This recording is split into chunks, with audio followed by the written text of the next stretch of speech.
कि भारत में अगर सबसे ज्यादा किसी की बेइज्जती की जाती है तो मुसलमानों की। भारत में अगर सबसे ज्यादा कोई गैर महफूज है तो मुसलमान है। भारत में अगर सबसे ज्यादा किसी को नजरअंदाज कर दिया जाता है तो मुसलमान है। अच्छा, हमारे सहाफी जर्नलिस्ट बैठे हैं, बड़ी देर से इंतजार में हैं हमारा भड़काऊ भाषण सुनने के लिए, ताकि इनको कुछ मलाई मिल जाए, इनका काम करना है। मगर हम अपने सहाफियों को पूछना चाह रहे कि भाई आपको मालूम सबसे पहला सहाफी जर्नलिस्ट जिसने अंग्रेजों के खिलाफ अपनी जान दी उसका नाम क्या था? इनसे पूछ लो, नहीं मालूम होगा इनको इनके 9 बजे के एंकर का नाम मालूम होगा जो खाली नफरत करता है, पक पक पक पक पक पक। सबसे पहला सहाफी जर्नलिस्ट जो अंग्रेजों ने उसको मारा उसका नाम मौलवी मोहम्मद बाखर। सरेआम उनको गोली मार दी गई। तो गोडसे से मोहब्बत करने वालों ये बताओ, भटक मियां अंसारी कौन थे? बिहार में एक बावर्ची थे। तो भटक मियां अंसारी को उनका मालिक एक अंग्रेज था, उसने कहा कि तुम महात्मा गांधी का खाना बनाते हो, उसमें जहर डाल दो, गांधी को मार दो। तो भटक मियां ने जाकर गांधी के सामने रोकर कहा कि बापू खाना मत खाओ, इसमें जहर मिला हुआ है। गोडसे गोली चलाया गांधी के ऊपर, जान लिया मर। भटक मियां अंसारी ने जहर नहीं दिया गांधी को। अब बोलो कौन वफादार है भारत का?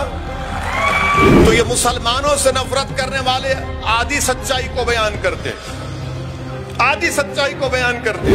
उस वक्त के बिहार में जब ये इलेक्शन हुआ तो सिर्फ 7% 7% लोग वोट डाले और बोलते मुसलमान पार्टीशन का जिम्मेदार है। हम जिम्मेदार नहीं है पार्टीशन के। जिनको पाकिस्तान से मोहब्बत थी वो पाकिस्तान भाग गए, जिनको भारत से मोहब्बत थी वो आज भी हैं और कल भी रहेंगे और सुबह क़यामत तक रहेंगे इंशाअल्लाह ताला। जो मुसलमानों से नफरत करते उनको आईना दिखा रहा हूं, जाके तारीख पढ़ो, हिस्ट्री पढ़ो। तुम्हारे दिलो दिमाग में 70 साल से मुसलमानों के ताल्लुक से नफरत भर दी गई है।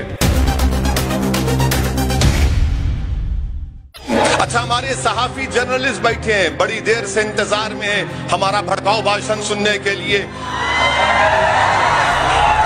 ताकि इनको कुछ मलाई मिल जाए, इनका काम करना है।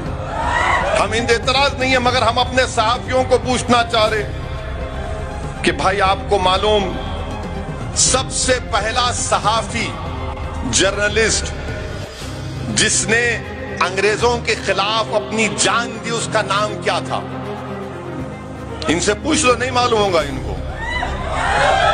इनको इनके 9 बजे के एंकर का नाम मालूम होगा जो खाली नफरत करता है, पक पक पक पक पक पक।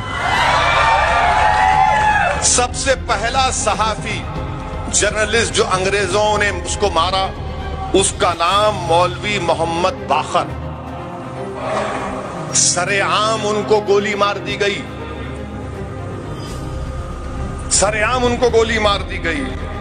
अच्छा, किसने महात्मा गांधी को कहा कि बापू ये ब्लैंक चेक है, जितने पैसे होना ले लो और तिलक स्वराजे फंड में बापू पैसे लिख लो? किसने चेक दिया था बापू को? क्या नाम था उसका? उसका नाम था उमर सुबहानी। उसने चेक दिया, बापू जितनी रकम, और उमर सुबहानी गरीब हो गए थे, इतना पैसा उन्होंने आजादी के लड़ाई में लाया था। उमर सुबहानी उनका नाम था। उन लोगों से पूछना चाहते हैं जो मुसलमानों से नफरत करते हैं और गोडसे से मोहब्बत करते हैं। तो गोडसे से मोहब्बत करने वालों ये बताओ, ये भटक मियां कौन थे? भटक मियां अंसारी कौन थे? भटक मियां अंसारी बिहार में एक बावर्ची थे। महात्मा गांधी जब चंपारण को वहां से शुरू किए थे ना, तो भटक मियां अंसारी को उनका मालिक एक अंग्रेज था, उसने कहा कि तुम महात्मा गांधी का खाना बनाते हो, उसमें जहर डाल दो, गांधी को मार दो। तो भटक मियां ने जाकर गांधी के सामने रोकर कहा कि बापू खाना मत खाओ, इसमें जहर मिला हुआ है। और जब डॉक्टर राजेंद्र प्रसाद चंपारण 1950 में ट्रेन में गए थे, स्टेशन पर उतरे तो उन्होंने फटे कपड़ों में भटक मियां अंसारी को देखकर बुला रही है तो भटक मियां है। गोडसे गोली चलाया गांधी के ऊपर, जान लिया मर। भटक मियां अंसारी ने जहर नहीं दिया गांधी को। अब बोलो कौन वफादार है भारत का? आपसे लोग कहेंगे कि जो मुसलमानों से नफरत करते हैं कि मुसलमान जिम्मेदार है पार्टीशन का, मुसलमान जिम्मेदार है पार्टीशन का, तो मैं आपसे यह अर्ज करना चाहूंगा कि भारत के विभाजन का मुसलमान जिम्मेदार नहीं है। ये जो मुसलमानों से नफरत करते वो आपसे बोलेंगे नहीं नहीं ओवैसी क्या तुम गलत कह रहे हो, क्या उस वक्त सेंट्रल असेंबली माने उस वक्त की पार्लियामेंट में 102 सीट थी, 30 रिजर्व थी मुसलमानों की, 30 के 30 मुस्लिम लीग जीत गई। तो बोलेंगे ओवैसी झूठ बोल रहा, मगर आपको ये हरगिज नहीं बोलेंगे कि 1945 और 46 में जो इलेक्शन हुआ था उसमें वोट डालने का हक सबको नहीं था। जैसा आज जो 18 साल का जाके वोट डाल सकता है, उस जमाने में वोट डालने का इख्तियार सिर्फ उन्हीं को था जो इनकम टैक्स देते, जो नवाब थे, जो जमींदार थे, जो पढ़े लिखे थे, उन्हीं को वोट डालने का इख्तियार था। बाकी आम मुसलमान को वोट डालने का इख्तियार नहीं था। तो ये मुसलमानों से नफरत करने वाले आधी सच्चाई को बयान करते, आधी सच्चाई को बयान करते।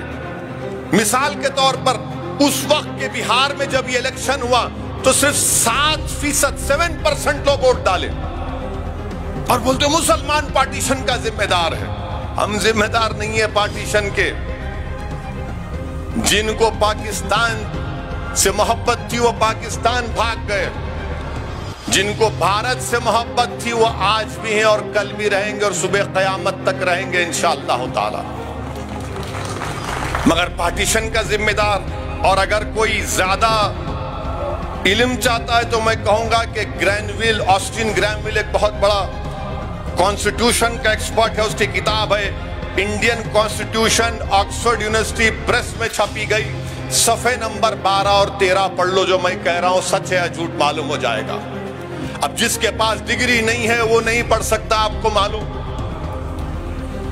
जो एंटायर पॉलिटिकल साइंस की डिग्री है वो तो नहीं पढ़ेंगे। तो ग्रैनविल ऑस्टिन की किताब है, आप पढ़ लीजिए। और 1935 का कानून है, 6 शेड्यूल, पार्टीशन का जिम्मेदार मुसलमान है। अब देखो 15 अगस्त 7 से शुरू हुआ था, टीवी पर कोई बोलता है भारत का विभाजन हुआ, भारत का विभाजन जिम्मेदार मुसलमान नहीं है। अच्छा, दूसरी तारीख आपके सामने बयान कर रहा हूं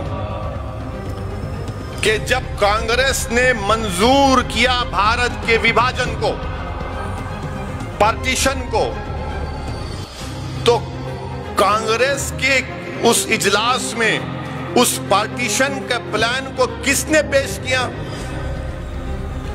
उनका नाम जीबी पंत था। पार्टीशन के प्लान को पेश किया और फिर उसको सेकंड किसने किया? मौलाना आजाद ने।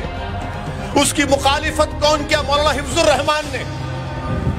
मौलाना हिफ्जुर रहमान ने वो तारीखी जुमला कांग्रेस के इजलास में कहा था कि अगर आज आप इस पार्टीशन को, पाकिस्तान को बनाने की रजामंदी देंगे तो हम अपने हाथ से अपनी तारीख को मिटा देंगे, हम अपने हाथ से उन वादों को भुला देंगे। ये मौलाना हिफ्जुर रहमान ने कहा था। मगर आप बोलते हम जिम्मेदार, मुसलमान जिम्मेदार नहीं है।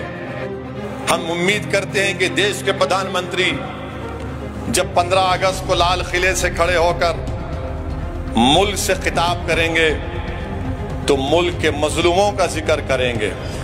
हम उम्मीद करते हैं कि देश के प्रधानमंत्री जब 15 अगस्त को झंडा तिरंगा लहराएंगे तो अल्लामा फजल खैराबादी का, मौलाना महमूदुल हसन का, हुसैन अहमद मदनी का, मौलाना काफी का, अशफाकुल्लाह का जिक्र करेंगे। नहीं मालूम करेंगे या नहीं करेंगे, वो करे या ना करे हम तो करते रहेंगे।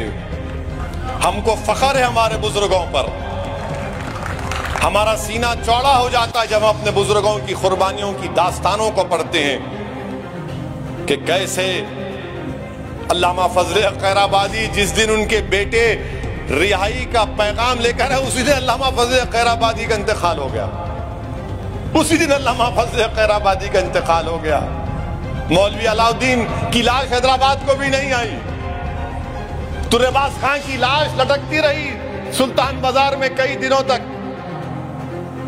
मेरे अजीज दोस्तों, बुजुर्गों, ये मुल्क की आजादी हमको आसानी से नहीं मिली, बहुत मुश्किलात और कठिन सफरात से गुजरना पड़ा।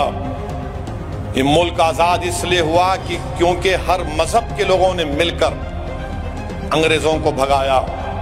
अगर आज पूरे मुल्क के हर समुदाय के लोग मिल जाएंगे तो हम जुल्म को मिटा देंगे, गुर्बत को मिटा देंगे, इस्तिसाल को मिटा देंगे, मसावात को हासिल करेंगे और अमन, एक ठोस अमन कायम हो जाएगा। और अगर ये महक बोलेंगे हमारे लोग जो मुसलमानों की कुर्बानी से नावाकिफ हैं, दुश्मनी करते हैं, उनसे मैं कहूंगा कि इंडियन म्यूटिनी नामी एक किताब है। अंग्रेज मौर्ख मेल्सन ने 30 साल इस किताब पर काम करके कहा कि अहमदुल्ला शाह की तरह लड़ने वाला हमने नहीं देखा था। और फिर ये जलसे के जरिए हम उन जाहिल लोगों को बताना चाहते हैं कि देखो, जब सन 57 की जंग आजादी शुरू तो हुई, उसके बाद अंग्रेजों ने कामयाबी हासिल की, तो मौर्ख लिखता है, उस मौर्ख का नाम है अंग्रेज कमांडर लॉर्ड रॉबर्ट्स, लिखता है कि चांदनी चौक शहर खामोशा नजर आ रहा था, लाशें थी वहां पर ज्यादातर मुसलमानों की, तो गिद्ध इतने मुसलमानों की लाशों को खाकर उड़ नहीं सकते थे, कुत्ते खाकर चल नहीं सकते थे, इतनी मुसलमानों की लाशें वहां पर थी। ये तारीखी हकीकत है, इससे कोई इनकार नहीं कर सकता। मेरे अजीज दोस्तों और बुजुर्गों, फिर क्या आप जानते कि झांसी की रानी का जिक्र होता है? झांसी की रानी का जिक्र होता है, मगर कोई आपको ये नहीं कहता कि झांसी की रानी के साथ खुदा बख्श कौन था, गुलाम गौस खां कौन थे, तोप के इंचार्ज गुलाम गौस खां, फौज के इंचार्ज खुदा बख्श, झांसी की रानी के साथ।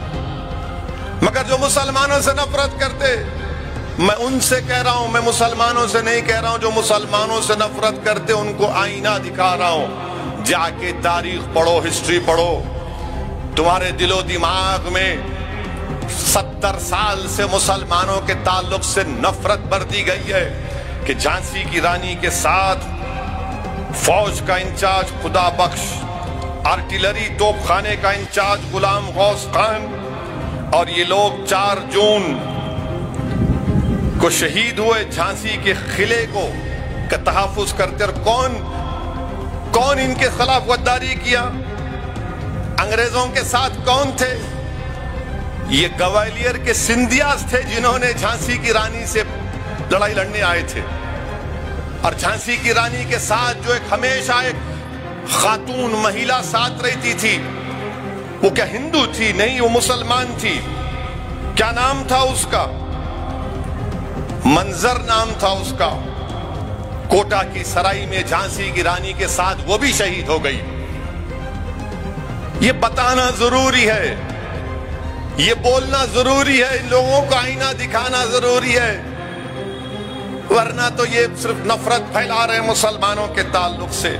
तो मेरे अजीज दोस्तों और बुजुर्गों, ये चंद अहम गुजारिशात मुझे आप तक कहना था।